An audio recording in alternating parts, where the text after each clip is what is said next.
मतलब मिथिला के वासी छियै और तखन के नजारा अभी के नजारा देख के मतलब दिल भर से कुछ और से तो बहुत ही अच्छा भाव है कवि के। क्या बात है, क्या बात किया तू जनकपुर में मारा बरसुहा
हमारे चाचा छथुन मोहम्मद जवाहर जी यही बगल के रहने वाले हैं, उनकी तरफ से 120 रुपए का पुरस्कार है। बहुत बहुत धन्यवाद। और आपने थोड़ा ताली बजाएगा, गाना अच्छा लग रहा है ना? क्या बात है भाई, हमारे चारों तरफ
देखियो तखन मिथिला नगरी धन्य भरल छ, एह गांव धन्य भरल छ, एह नगरी धन्य भरल छ, हम लोग भी धन्य हो रहे हैं।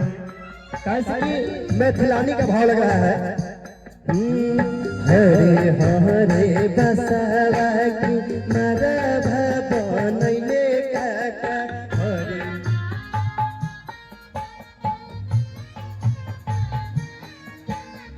हरे बसवा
देखिए